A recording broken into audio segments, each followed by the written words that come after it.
Hello friends, எல்லோருக்கும் வணக்கம். Welcome to young investor channel. Actually இன்றைக்கி சண்டே எபிசோடில் பார்த்தீங்கன்னா சில இம்பார்ட்டன்ட் அப்டேட்ஸ் எல்லாமே டிஸ்கஸ் பண்ணுவோம். குளோபல் அப்டேட்ஸு கம்பெனியோட அடுத்த கட்ட இன்வெஸ்ட்மெண்ட்ஸ் எல்லாமே டிஸ்கஸ் பண்ணுவோம். ஃபர்ஸ்ட் நீங்கள் கமெண்ட்ஸில் சில டவுட்ஸ் கேட்டிருந்தீங்க. ஸோ அதை நான் ஷார்ட் அண்ட் ஸ்வீட்டாக எக்ஸ்பிளைன் பண்ணிடுறேன். ஃபஸ்ட்டு ஐடிஎஃப்சி ஃபர்ஸ்ட் பேங்க் ஒருத்தர் மென்ஷன் பண்ணியிருந்தாரு. பி ரேஷியோ ஹையாக இருக்குது, பிபி அதுவும் ஹையாக இருக்குது, டிவிடெண்ட் ஈல்டும் லோவாக இருக்குது, ரிட்டர்ன் ஆன் ஈக்விட்டியும் லோவாக இருக்குது அப்படின்னு சொல்லியிருந்தாரு. நான் ஸ்க்ரீன்ஷாட்டோட காட்டுறேன். ஸோ ஆக்சுவலி இதோட ஸ்டாக் ப்ரைஸ் வந்து இப்போ 67 ரூபா சம்திங்கில் இருக்குது. ஸோ ஹை பார்த்தீங்கன்னா 78 வரைக்கும் ரீசென்ட்லி போயிருக்கு. பட் நான் கன்சிடர் பண்ணதுக்கப்புறம், அதாவது இந்த பங்கை நான் வாங்கினதுக்கப்புறம் ஒருக்கா 100 போச்சு. அதுக்கப்புறம் டவுன் ட்ரெண்ட் வந்ததுக்கப்புறம் எகெயின் வந்து அது 100 போகலை. ஸோ இப்போ ஸ்டாக்கோட பி வந்து 38 இருக்குது. புக் வேல்யூ 52 தான் இருக்குது. அதாவது நீங்கள் புக் வேல்யூ வச்சு தான் ஒரு பேங்க் ஸ்டாக்ஸை வந்து கம்பேர் பண்ணணும். இப்போ நீங்கள் புக் வேல்யூ வச்சு கம்பேர் பண்ணும்போது அரௌண்ட்லி இது வந்து 1.30 டைம்ஸ் அந்த ரேஞ்சில் தான் வரும். 2 கூட வராது, புக் வேல்யூ 2 கூட வராது, 1 பாயிண்ட் சம்திங் தான் வரும். அதே வந்து ஸ்டாக் ப்ரைஸ் எகைன் ஒரு 60 வருதுன்னா பெருசாக ஒன்றும் புக் வேல்யூக்கும் ஸ்டாக் ப்ரைஸுக்கும் டிஃப்ரென்ஸ் இருக்காது. 1 டைம்ஸு கீழே தான் இருக்கும். ஸோ ஒரு பேங்க் ஸ்டாக்கை நீங்கள் கம்பேர் பண்ணும்போது புக் வேல்யூவை பாருங்கள் மெயினாட்டு. அதுவும் நெக்ஸ்ட் அந்த பேங்க்கு ஃபண்டமெண்டலி நல்ல பேங்காக லாங் டேர்முக்கு ஒர்த்தா அப்படின்னு சொல்லி பாருங்கள். ஸோ ஐடிஎஃப்சி ஃபர்ஸ்ட் பேங்க், இது ஐடிஎஃப்சி ஃபர்ஸ்ட் பேங்க் மட்டும் இல்லை, இந்த பேங்க் செக்டரில் எம்எஸ்எம்இ வந்து, அதாவது மைக்ரோ ஃபைனான்ஸ் இண்டஸ்ட்ரி ப்ரெஷரில் இருக்குது. அதுதான் பார்த்தீங்கன்னா இவங்களுக்கு ஒரு பெரிய தலைவலியாக போயிட்டுருக்கு. லாஸ்ட்டு 5 இயர்ஸ் சிஏஜிஆர் க்ரோத்தை இவங்களுக்கு, அதாவது ப்ராஃபிட் க்ரோத் வந்து லாஸ்ட் 5 இயர்ஸில் ஆவரேஜாக 20.3% வச்சிருக்காங்க. ரிட்டர்ன் ஆன் ஈக்விட்டி 4 தான் இருக்குது, கம்மியாக தான் இருக்குது. பட் மேபி அது ஃபியூச்சரில் இன்க்ரீஸ் ஆக சான்ஸ் இருக்குது. அந்த ரேஞ்சில் தான் நான் ஐடிஎஃப்சி ஃபர்ஸ்ட் பேங்க் வந்து கன்சிடர் பண்ணியிருக்கிறேன். பட் விருப்பம் இல்லாதவங்க அதை அவாய்ட் பண்ணியிருக்கேன். நெக்ஸ்ட் வந்து டாடா மோட்டர்ஸ், இது வந்து 600 சம்திங்கில் தான் இருக்குது, 700 ரூபாய்க்குள்ள தான் இது ட்ரேட் ஆகிட்டு இருக்கு. இது வந்து ஷார்ட் டைமில் ப்ரெஷர் கண்டிப்பாக ஃபேஸ் பண்ணும். ஏன்னா இவங்களுக்கு காம்படிஷன் மற்ற கம்பெனிஸ்லேருந்து அதிகமாக வருது. அட் தி சேம் டைம் ஈவியில் இவங்க டாமினேட் பண்ணாலும் பர்சனல் வெஹிக்கிளில் ஈவியை தவிர்த்து இவங்களுக்கு காம்படிஷன் மார்க்கெட்டில் பயங்கரமாக இருக்குது. At the same time US UK இப்போ தான் ட்ரேட் அக்ரிமெண்ட் போட்டிருக்காங்க. அதுக்கு முன்னாடி டேரிஃப் இஷ்யூனால குளோபல் லெவலையும் பார்த்தீங்கன்னா கொஞ்சம் அடி வாங்கிட்டாங்க. பட் ஒரு 2-3 குவார்ட்டர்ஸ் கொஞ்சம் ப்ரெஷரை ஃபேஸ் பண்ணுவாங்க டாடா மோட்டர்ஸ். அதுலேயும் வந்து பொறுமையாக இருக்கிறவங்க மட்டும் தான் கன்சிடர் பண்ண முடியும் டாடா மோட்டர்ஸில். எப்படி நான் சொல்லியிருந்தேன்னா, TNB bank, Tamil Nadu mercantile bank மாதிரி இதுலேயே கொஞ்சம் பொறுமையாக தான் இருக்கணும். கர்நாடகா பேங்க் கேட்டிருக்கீங்க, அது டவுன் ட்ரெண்டில் தான் வருது. நான் கடைசியாக 190 கன்சிடர் பண்ணேன், எகெயின் 190 கீழே வந்திருக்குது. அதுலேயும் 1-2 தான் பிக் பண்ணணும். பல்க் பையிங் அவாய்ட் பண்ணுங்கள். அதுவும் பார்த்தீங்கன்னா ரிசல்ட்ஸ் இன்னும் வரல. ஸோ ரிசல்ட்ஸ் வரட்டு நான் பார்த்துட்டு அப்டேட் பண்ணுறேன். 178 இருக்குது. இதோட பி வெறும் 5 தான் இருக்குது, அதாவது 5 டைம்ஸ் ஏர்னிங்ஸில் இருக்குது. அட் தி சேம் டைம் இதோட புக் வேல்யூ பார்த்தீங்கன்னா 320. புக் வேல்யூலேருந்து கிட்டத்தட்ட பாதி தான் ட்ரேட் ஆகிட்டு இருக்கு. ஸோ கர்நாடகா பேங்க் ஒரு ஒர்த்தான பேங்க் தான். நெக்ஸ்ட்டு ஐஆர்எஃப்சி பற்றி கேட்டிருக்கீங்க, அது கொஞ்சம் வேல்யூஷன் ஜாஸ்தியாக இருக்குது. நானே தப்பு பண்ணி கன்சிடர் பண்ணிட்டேன். இப்போதைக்கு அதை அவாய்ட் பண்ணுங்கள். ஐஓபியும் கொஞ்சம் வேல்யூஷன் ஜாஸ்தியாக தான் இருக்குது. கிரிப்டோ காயினை பற்றி தெளிவான தகவல் சொல்லுங்கள். அதை கணிக்க முடியாது ப்ரோ. அது வந்து நீங்கள் எப்படி பண்ணணுன்னா, ஏதாவது லோ வேல்யூவில் இருக்க காயினை ட்ரான்னு ஒரு காயினை வந்து நான் 5 ரூபா இருக்கும்போது ஒரு 5 வருஷமாக அந்த காயின் 5 ரூபா தான் இருந்தது. நேற்று ஏதோ திடீர்னு எடுத்து பார்க்குறேன், அது 28 ரூபா சம்திங்கில் ட்ரேட் ஆகிட்டு இருக்குது. ஸோ கிரிப்டோலாம் கணிக்க முடியாது. நீங்கள் அது வந்து நம்மளாட்டே வாங்கிட வேண்டியதான். நம்ம ஒரு காயினை வாங்கினா அது மேலே போகாது. எந்த காயினை வாங்கலையோ அந்த காயின் மேலே போகும். நெக்ஸ்ட்டு பஜாஜ் ஹவுசிங் ஃபினான்ஸ் கேட்டிருக்கீங்க, 112 இருக்குது. பட் இது ரொம்பவே எக்ஸ்பென்சிவ், 41 டைம்ஸ் ஏர்னிங்ஸில் இருக்குது. ஸோ நான் வாய்ப்பு வரும்போது இதில் அப்டேட் பண்ணுறேன். பஜாஜ் ஃபினான்ஸை கம்பேர் பண்ணும்போது ஜாஸ்தியாக தான் இருக்குது. ஆதித்யா இன்ஃபோடெக் எனக்கு கிடச்சிருக்கு. ஹோல்ட் பண்ணலாமா இல்லை லிஸ்டிங் எண்ணில் செல் பண்ணவா? நான் வந்து இப்போ ஐபிஓஸ் எல்லாமே லிஸ்டிங் எண் தான் பார்க்குறேன் தவிர பெருசாக லாங் டேர்முக்கு ஃபோக்கஸ் பண்ணல. அது இல்லாமல் இன்னொரு நண்பர் கேட்டிருந்தாரு, அப்புறம் ஐபிஓ வந்து நமக்கு கிடைக்கவே மாட்டேங்குது அப்படின்னு ஒருத்தர் சொல்லியிருந்தாரு. அது எப்படி கிடைக்குதுன்னு, அதாவது அலாட்மெண்ட் கிடைக்கிறதுக்கு ஏற்ற மாதிரி எப்படி அப்ளை பண்ணணும்னு கேட்டிருக்காரு. அப்படிலாம் ஒரு ட்ரிக்கும் ஒன்றுமே கிடையாது. யாராவது அப்படி உங்களை காண்டாக்ட் பண்ணாங்கன்னா ஏமாற்றுவாங்க. என்னையும் ஒருத்தவங்க காண்டாக்ட் பண்ணி ஐபிஓ நாங்கள் அலாட் பண்ணி கொடுக்குறோம், நீங்கள் வந்து அதுக்கு ஃபீஸ் பே பண்ணுங்க மாதிரிலாம் கண்டாங்க. அதெல்லாமே எல்லாம் ஏமாற்றுவலை. ஸோ ஐபிஓ வந்து நமக்கு லக் பேஸில் அலாட் ஆனால் உண்டு. அதுக்கு வேண்டி யார்ட்டையும் காசு கொடுத்து அலாட் பண்ணுவாங்க அப்படின்லாம் காண்டாக்ட் பண்ணால் அதை அவாய்ட் பண்ணிடுங்க. நெக்ஸ்ட் நியூஜென் சாஃப்ட்வேர், இதோட ரிசல்ட்ஸும் ரீசென்ட்லி வந்துருந்துச்சு, பார்த்துருப்பீங்க. ஸோ கொஞ்சம் வீக்காக தான் இருந்துச்சு. 3% விழுந்திருக்கு, 820 ரூபாய் ட்ரேட் ஆகிட்டு இருக்கு. ஐடி இண்டஸ்ட்ரியை கொஞ்சம் இப்போ ப்ரெஷரை ஃபேஸ் பண்ணுறாங்க. பட் இது என்னோட லெவல், இதில் அட்லீஸ்ட் ஒரு 25 டைம்ஸ் ஏர்னிங்ஸில் வரட்டு அப்புறம் பார்த்துக்கலான் இருக்கிறேன். ஏன்னா இப்போ 37 டைம்ஸ் ஏர்னிங்ஸில் இருக்கிறாங்க. நான் எக்ஸ்பெக்ட் பண்ணுற லெவலில் வந்தால் இது ஒன்று. நெக்ஸ்ட் வந்து நெட்வெப் டெக்னாலஜிஸ், நியோஜன் சாஃப்ட்வேர்னு ஒன்று இருக்குது. நியோஜன் சாஃப்ட்வேர், நியோஜன் நெட்வெப், இந்த 3 கம்பெனிஸ் ப்ளஸ் வந்து கேபிஐடி, இதெல்லாமே ஃபோக்கஸில் வச்சுருக்கிறேன். பட் நான் எக்ஸ்பெக்ட் பண்ண வேல்யூஷனில் வந்தால் மட்டும் தான் இப்போதைக்கு கன்சிடர் பண்ண முடியும். பஞ்சாப் ஹவுசிங் ஃபினான்ஸ் கேட்டிருக்கீங்க, அது பிஎஸ்வி பேங்க் ஸ்டாக்ஸ் பக்கம் நான் இப்போதைக்கு போகலை. ஐஓபி மட்டும் தான் நான் கன்சிடர் பண்ணியிருக்கிறேன். நெக்ஸ்ட் பார்த்தீங்கன்னா சிஜி பவர் இண்டஸ்ட்ரியல் சொல்யூஷன்ஸ் அப்படிங்கிற ஒரு பங்கு. இது வந்து முருகப்பா குழுமத்தோட பங்கு. இந்த பங்கு யாருக்கிட்டலாம் இருக்குன்னு தெரியல. பட் இப்போ ரொம்பவே எக்ஸ்பென்சிவாக இருக்குது. 99 டைம்ஸ் ஏர்னிங்ஸில் இருக்காங்க. 652 ரூபா லாஸ்ட் மார்க்கெட்டில் க்ளோஸ் ஆயிருக்கு. என்ன ஒன்றுனா, அந்த பங்கு வந்து 2020 ஜஸ்ட் 9 ரூபா 30 காசில் ட்ரேட் ஆகிட்டு இருந்த பங்கு இன்னைக்கு 652 ரூபாவில் ட்ரேட் ஆகிட்டு இருக்கு. ஸோ 1 lakh இன்வெஸ்ட்மெண்ட் பண்ணியிருந்தீங்கன்னா இப்போ கிட்டத்தட்ட 70 லட்சம் மேலே வந்துடுச்சு. அதாவது 2020 அந்த சமயத்தில் ஜூலை அந்த டைமில் நீங்கள் இன்வெஸ்ட்மெண்ட் பண்ணியிருந்தீங்கன்னா இப்போ அதோட வேல்யூ வந்து 70 lakhs கிட்ட இன்க்ரீஸ் ஆயிருக்குது. ஸோ யாராவது அந்த டைமில் இன்வெஸ்ட்மெண்ட் பண்ணி உங்களுக்கு இந்த கெயின் கிடச்சிருந்துன்னா சொல்லுங்கள். கிட்டத்தட்ட 6,870% இந்த ஸ்டாக் வந்து ரிட்டர்ன்ஸ் கொடுத்துருக்கு. ஆக்சுவலி இவங்களோட பிஸ்னஸ் பார்க்கும்போது ப்ரோடு ஸ்பெக்ட்ரம் ஆஃப் சொல்யூஷன்ஸ், அது போக power and industrial system service கொடுக்குறாங்க. டிரான்ஸ்ஃபார்மர்ஸ், ஸ்விட்ச் gears, circuit breakers, turnkey projects இதெல்லாமே பண்ணிட்டு இருக்கிறாங்க. அது இல்லாமல் traction motors, generators, fans, automation, railway components இதெல்லாம் பார்த்தீங்கன்னா பண்ணிட்டு இருக்கிறதாட்டு சொல்லியிருக்காங்க. அது இல்லாமல் ரீசெண்டாக செமிகண்டக்டர் அசம்பிளிங்லேயும் இவங்களோட பிஸ்னஸ் வர இருக்குது. ஸோ இது போக இவங்களோட டேன் ஓவர்னு பார்த்தீங்கன்னா ஒரு வருஷம் ஃபுல்லாட்டு அக்ரிகல்ச்சர், இன்ஜினியரிங், ஃபினான்ஷியல் சர்வீஸ், நான் சொல்கிறது முருகப்பா குழுமத்தோட இது ஒரு 124 வருஷம் பாரம்பரியம் உள்ள கம்பெனி. 77,080 கோடி இந்த கம்பெனியோட டேன் ஓவர். இதில் சிஜி பவரோட ரெவன்யூ மட்டும் ரீசன்ட்லி அதாவது Q1 ஃபினான்ஷியல் 26ல் 29% இன்க்ரீஸ் ஆயிருக்கு. 2,878 கோடி பண்ணியிருக்காங்க. அதே குவார்டர் பேஸில் கம்பேர் பண்ணி பார்க்கும்போது 5% இன்க்ரீஸ் ஆயிருக்கு. அதே சேல்ஸ்னு எடுத்து பார்த்தீங்கன்னா அவங்களோட இண்டஸ்ட்ரியல் சிஸ்டம் செக்மெண்ட் மட்டும் 16% இன்க்ரீஸ் ஆயிருக்கு. 1,357 கோடியாக இருக்குது. இது போக எபிட்டா 14% இன்க்ரீஸ் ஆயிருக்கு. ப்ராஃபிட் 11% இன்க்ரீஸ் ஆயிருக்கு. 267 கோடி பண்ணியிருக்காங்க. ஆர்டர் புக் 13,072 கோடி இருக்குது. 82% இன்க்ரீஸ் ஆயிருக்கு. ரிட்டர்ன் ஆன் ஈக்விட்டி 27.61% இருக்குது. ரிட்டர்ன் ஆன் கேபிட்டல் எம்ப்ளாய்ட் 37 மேலே இருக்குது. பட் இப்போதைக்கு இதில் ஆப்பர்ச்சுனிட்டி இல்லை. வெஸ்டர்ன் ரயில்வேஸுக்கு கவாச் அதெல்லாமே பண்ணுற ஆர்டரும் ஒரு 148 கோடிக்கு இவங்களோட சப்சிடரி ஜிஜி ட்ரானிக்ஸ் அவங்களும் வின் பண்ணியிருக்கிறாங்க. இது வந்து ஆல்ரெடி இருக்குன்னா ஓகே, பட் இப்போ அந்த பங்கு வந்து ரொம்பவே எக்ஸ்பென்சிவ். பட் நீங்கள் அந்த டைமில் 1 lakh போட்டிருந்தீங்கன்னா இப்போ அது 70 lakh மாறி இருக்குது.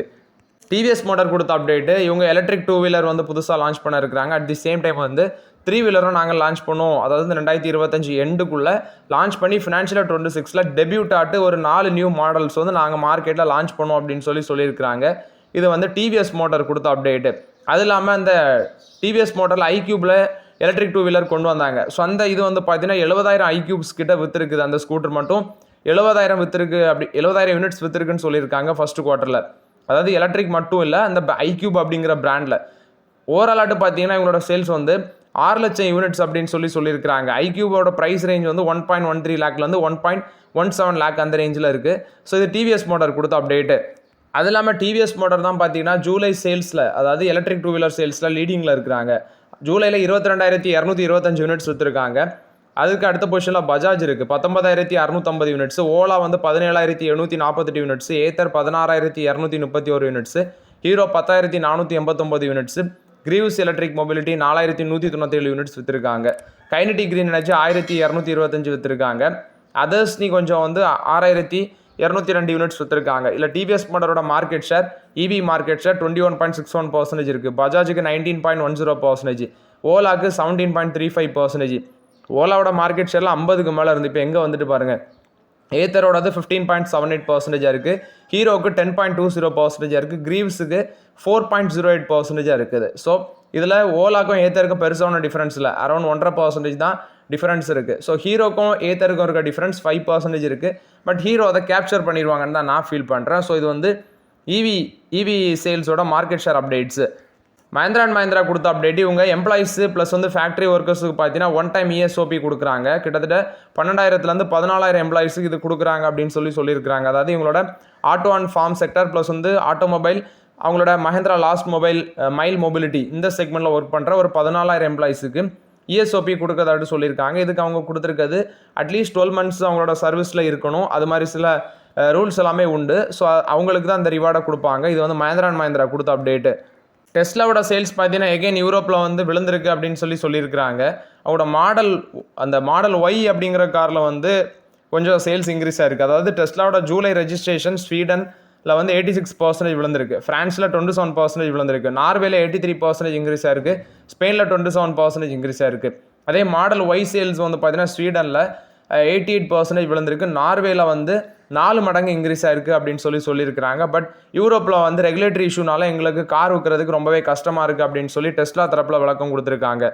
நெக்ஸ்ட் பார்த்தீங்கன்னா இந்தியாவோட electric car market sales updates. So 5% increase ஆயிருக்கு. இதில் நீங்கள் வந்து எலக்ட்ரிக் பர்சனல் வெஹிக்கிள் சேல்ஸ் எடுத்து பார்க்கும்போது ஜூலையில் 17,295 யூனிட்ஸாக இருக்குது. இயர் ஆன் இயர் பேசிஸில் டபுள் ஆயிருக்கு. அதாவது க்ரோயிங் கன்சியூமர் அக்செப்டன்ஸ் ஃபார் இவி அது பார்க்கும்போது இயர் ஆன் இயர் பேசிஸில் 91%, மந்த் ஆன் மந்த் பேசிஸில் 10% இன்க்ரீஸ் ஆயிருக்கு. இப்போ எலக்ட்ரிக் வெஹிக்கிள் பெனிட்ரேஷன் ஜூலையில் வந்து பார்த்தீங்கன்னா 4.6% இன்க்ரீஸ் ஆயிருக்கு. ஜூன் மந்தை கம்பேர் பண்ணும்போது 4.4% இன்க்ரீஸ் ஆயிருக்கு. ஃபர்ஸ்ட் 4 மந்த்ஸ், இந்த வருஷம் ஃபர்ஸ்ட் 4 மந்த்ஸில் 50,816 யூனிட்ஸ் விற்றுருக்கு. 79% இன்க்ரீஸ் ஆயிருக்கு. டாடா மோட்டர்ஸ் வந்து 5,972 யூனிட்ஸ் விற்றுருக்காங்க. மார்க்கெட்டில் 39% இவங்களோட தான் இருக்குது. இப்போ டிமாண்ட் பார்த்தீங்கன்னா பஞ்சு, நெக்ஸான் இவி, அது போக புதுசாக லான்ச் பண்ண ஹேரி ரிவி, இதெல்லாம் மார்க்கெட்டில் டிமாண்ட் இருக்குது. ஹேரி ரிவி பார்த்தீங்கன்னா மிட் சைஸ் எலக்ட்ரிக் எஸ்யூவியில் கொண்டு வந்தது தான். ஸோ இது வந்து ப்ரீமியம் இவி செக்மெண்ட்டில் அவங்களோட ப்ரெசன்ஸை கொண்டு வராங்க. ஸோ மார்க்கெட்டில் காம்படிஷன் வளர்ந்து வரதுக்கு அதை ஃபைட் பண்ணுறதுக்கு கொண்டு வந்திருக்காங்க. ஃபினான்ஷியல் 26 இதோட வால்யூம்ஸ் நீ பார்க்கும்போது 20,232 யூனிட்ஸ். ஸோ மார்க்கெட் ஷேர் வந்து 64.7%லேருந்து 36.2% குறைஞ்சிருக்குன்னு சொல்கிறாங்க. JSW MG மோட்டர்ஸோட சேல்ஸ் 5,013 யூனிட்ஸு. இவங்களோட மார்க்கெட் ஷேர் 33% வச்சுருக்காங்க. இவங்களோட பெஸ்ட் செல்லிங் கார்னி பார்க்கும்போது வின்சார் இருக்குது. அது மார்க்கெட்டில் நல்லா சேல்ஸ் ஆகிட்டு இருக்குது. நெக்ஸ்ட் மஹேந்திரா அண்ட் மஹேந்திராவோட சேல்ஸ் 2,789 யூனிட்ஸ் ஜூலையில் விற்றுருக்காங்க. இயர் ஆன் இயர் பேசிஸில் 435% இன்க்ரீஸ் ஆயிருக்கு. பட் ஜூனை கம்பேர் பண்ணும்போது 13% விழுந்திருக்குன்னு சொல்லியிருக்காங்க. மார்க்கெட்டில் இவங்களோட new vehicles BE6, XEV 9e இதெல்லாமே லெகசி அவங்களோட EV கார்ஸில். ஸோ ஃபினான்ஷியல் 26 அவங்க சொல்கிறது 21.6% எக்ஸ்பேண்ட் ஆகும்னு சொல்கிறாங்க. ஹியூண்டாய் மோட்டார்ஸ் இந்தியாவோட sales 602 EV விற்றுருக்காங்க. 11% month on month பேசிஸில் இன்க்ரீஸ் ஆயிருக்கு. கிரெட்டா EV தான் அவங்க புதுசாக லான்ச் பண்ணாங்க. இது போக BYDயோட சேல்ஸ் 27% இயர் ஆன் இயர் பேசிஸில் இன்க்ரீஸ் ஆயிருக்கு. 453 யூனிட்ஸ். பட் ஜூனை கம்பேர் பண்ணும்போது 10% விழுந்திருக்கு. சிட்ரானோட சேல்ஸ் 74% விழுந்திருக்கு. சீக்வன்ஷியல் பேசிஸில் 49% விழுந்திருக்கு. 41 யூனிட்ஸ் தான் விற்றுருக்காங்க. லக்ஸரி செக்மெண்ட்டில் BMWயோட ரெஜிஸ்ட்ரேஷன் 225 யூனிட்ஸ். இது 3 மடங்கு இன்க்ரீஸ் ஆயிருக்கு. ஜூனை கம்பேர் பண்ணும்போது ஃப்ளாட்டாக இருக்குது. பென்ஸோட ரெஜிஸ்ட்ரேஷன் 85 யூனிட்ஸ். பட் இதுவும் ஜூனை கம்பேர் பண்ணும்போது 11% விழுந்திருக்கு. அதே சமயம் பார்த்தீங்கன்னா எலக்ட்ரிக் யூனிட்ஸ் வந்து ஆடியில் 95% இயர் ஆன் இயர் பேசிஸில் விழுந்திருக்குது. ஸோ இவங்க வந்து first EV brand, luxury brand EV காரை இந்தியாவில் கொண்டு வந்தாங்க. பட் ஜஸ்ட் ஒரு யூனிட்ஸ் தான் சேல்ஸ் ஆயிருக்கு இந்தியாவில் அப்படின்னு சொல்லியிருக்கிறாங்க. ஸோ இது வந்து EV கார்ஸ் அப்டேட்டை பொறுத்த வரைக்கும் அப்டேட்டு. நெக்ஸ்ட் பார்த்தீங்கன்னா HL டெக்னாலஜிஸில் வந்து அப்டேட்டு. விஜயகுமாராக இருக்கிற இப்போ விஜயகுமார் வந்து CEO இருக்கிறார். இவர் எகைன் வந்து பார்த்தீங்கன்னா ரீஅப்பாயின்மெண்ட் பண்ணியிருக்கிறாங்க. செப்டம்பர் 2026 இவரோட அந்த டேம் வந்து முடிவடையுது. அதுக்கப்புறம் பார்த்தீங்கன்னா எக்ஸ்டென்ஷன் கொடுத்துருக்காங்க 2030 மார்ச் 31 வரைக்கும். ஸோ இவரோட சேலரி ஃபினான்ஷியல் 25 பார்க்கும்போது 94.6 crores இருக்குது. அதாவது $10.85 million. அதுக்கு அடுத்தபடியாட்டு இருக்கிறது TCSோட CEO இருக்கிற கீர்த்தி வாசன். அவரோட சேலரி 26.52 crores. ஆனால் அது ரொம்பவே கம்மியாக தான் இருக்குது. இன்ஃபோஸோட CEO இருக்கிற ஷாகில் பரைக்கோட ஏர்னிங்ஸு 80.62 crores. விஜயகுமாரோட ஏர்னிங்ஸ் பார்த்தீங்கன்னா விப்ரோட CEO கம்பேர் பண்ணும்போது விச் மீன்ஸ் விப்ரோட CEOவோட சேலரி நியர்லி 53.64 crores இருக்குது. இது போக டெக் மஹேந்திராவோட CEO மோஹித் ஜோஷி 53.9 crores இருக்குது. ஆனால் இதில் அதிகப்படியாட்டு சேலரி வாங்கியிருக்கிறது எனக்கு தெரிஞ்சு இவர் தான். HL டெக்னாலஜிஸோட CEO விஜயகுமார் தான் அதிகப்படியாட்டு சேலரி வாங்கியிருக்கார் 94.6 crores. அடுத்தபடியாட்டு இன்ஃபோசிஸ், அதுக்கு அடுத்தபடியாட்டு இவங்க டெக் மஹேந்திரா, அதுக்கு அடுத்தபடியாட்டு விப்ரோ, அதுக்கு அடுத்தபடியாட்டு பார்த்தீங்கன்னா இவங்க இருக்கிறாங்க TCSோட CEO தான் லெஸ் சேலரி வாங்கியிருக்காரு. விஜயகுமார் பார்த்தீங்கன்னா CEO 2016 இருக்கிறாரு. ஸோ இவர் வந்து US, HL, அமெரிக்கா அந்த பிஸ்னஸ் எல்லாமே கவனிச்சுட்டு இருந்திருக்காரு. ஒரு லாங் டேர்மில் அவர் இதில் இருந்திருக்காரு. பட் இப்போ இவங்க சொல்கிறது இவருக்கு எக்ஸ்டென்ஷன் கொடுத்தாலும் இவருக்கு சேலரியும் பார்த்தீங்கன்னா எக்ஸ்டென்ஷன் கொடுக்குறாங்க. அதாவது சேலரியும் இனி 100 crores மேலே இன்க்ரீஸ் பண்ணி கொடுப்பாங்க. ஸோ இது வந்து HL டெக்னாலஜிஸ் கொடுத்த அப்டேட்டு. வாரன் பஃபட்டோட பெர்க்ஷைர் ஹேத்வேயோட ரிசல்ட்ஸ் வந்திருக்குது. ஸோ செகண்ட் குவார்டர் ரிசல்ட்ஸ் பார்த்தீங்கன்னா மொக்கையாக பண்ணியிருக்கதாட்டு சொல்லியிருக்காங்க. ஸோ அதுக்கு சில ரீசன்ஸும் இருக்குது. இவரோட ஏஜ் பார்த்தீங்கன்னா 94 ஆகுது. அட் தி சேம் டைம் இவர் வந்து அவரோட எல்லா பொசிஷனில் வந்தோம், அதாவது 94 ஏஜ்லேயும் இவர் வந்து தலைமை பொறுப்பில் இருக்கிறாரு அப்படிங்கிற கிரிட்டிசிசமும் இருந்துட்டு இருந்துச்சு. பட் அவர் வந்து ஸ்டெப் டவுன் ஆயிடுவார் இந்த ஃபினான்ஷியலி 2 அப்படிங்கிற ஒரு பேச்சு இருக்குது. சீஃப் எக்ஸிக்யூட்டிவ் ஆஃபீஸர் அந்த பொசிஷனில் வந்து அவர் ஸ்டெப் டவுன் ஆக போகிறாரு அப்படிங்கிற பிளான்லேயே இருக்கார் இந்த எண்ட் ஆஃப் இயரில். அடுத்தது பார்த்தீங்கன்னா வைஸ் சேர்மனாக இருக்கிற நான் இன்சூரன்ஸ் ஆப்ரேஷனோட வைஸ் சேர்மனாக இருக்கிற நேம்டு கிரெக் ஆபல் அவரை தான் அந்த பொசிஷனுக்கு கொண்டு வர போகிறதாட்டும் சொல்லியிருக்கிறாங்க. நெக்ஸ்ட் பெர்க்ஷைர் ஹேத்வே $20.8 billion வந்து ஆப்ரேட்டிங் ஏர்னிங்ஸ் பண்ணியிருக்காங்க இந்த ஃபர்ஸ்ட் 6 monthsல, இந்த இயர் ஃபர்ஸ்ட் 6 monthsல. ஸோ இது வந்து பார்த்தீங்கன்னா 8.8% டிக்ரீஸ் ஆயிருக்கு. Second quarter earnings $11.16 billion. இது $11.6 billion விழுந்திருக்குது. இது போக நெட் இன்கம் இந்த செகண்ட் குவார்டரில் 59% விழுந்திருக்கு, $12.37 billion. அது insurance under writing business $2.53 billion earn பண்ணியிருக்காங்க. 11% விழுந்திருக்குது. ஸோ அது போக பார்த்தீங்கன்னா கேஷ் பைல் வந்து $344 பில்லியன் டிக்ரீஸ் ஆயிருக்கு ஃபர்ஸ்ட் 3 months ஆஃப் த இயரில். பெர்க்ஷையர் ஹாத்வே வந்து $347 பில்லியன் வேல்யூவில் இருக்கிறாங்க ரஃப்லி பார்க்கும்போது. ஸோ இப்போ பார்த்தீங்கன்னா அவங்களோட பேக்கேஜ் ஃபுட் ஜெயிண்டாக இருக்கிற கிராஃப்ட் ஹின்ஸ்கோ அதில் வந்து ஒரு இஷ்யூ வந்திருக்குது. அதாவது $3.8 பில்லியன் அளவுக்கு வந்து இம்பேர்மெண்ட் நடந்திருக்கு. அதில் பார்த்தீங்கன்னா $3.8 பில்லியன் அளவுக்கு அந்த பேக்கேஜ் ஃபுட்ஸ் கம்பெனியில் இம்பேர்மெண்ட் நடந்திருக்கு. அவங்க வந்து 2019 தான், அதாவது பஃபட் வந்து 2019 தான் அந்த கம்பெனியை வாங்குறாங்க. ஸோ அது கன்சிடர் பண்ணது வந்து பார்த்தீங்கன்னா one of the wrong decision அப்படின்னும் சொல்லி மென்ஷன் பண்ணியிருக்கிறாங்க.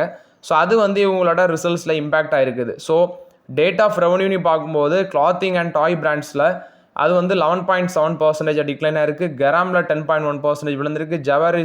ஜாஸ்வேரிஸ் அதில் வந்து 38.5% விழுந்திருக்குன்னு சொல்லியிருக்கிறாங்க. இன்டர்நேஷனல் ட்ரேட் பாலிசினாலையும் டேரிஃப்னாலையும் இந்த இஷ்யூவை நாங்கள் ஃபோக்கஸ் பண்ணோன்னு சொல்கிறாங்க.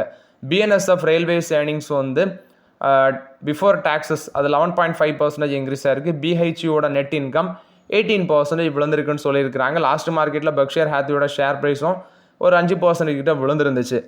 இது போக பெர்க்ஷையர் ஹாத்வேயோட கேஷ் பைல் அந்த சார்ட்டை நீங்கள் பார்த்தாலே உங்களுக்கு தெரியும். மார்ச் 2025 $347 பில்லியன் இருந்தது. இப்போ $344 பில்லியன் குறைஞ்சிருக்குது. ஸோ 1965 ஸ்டார்ட் பண்ண கம்பெனி இன்றைக்கி இவ்வளோ பெரிய வேல்யூஷனாக இருக்குது.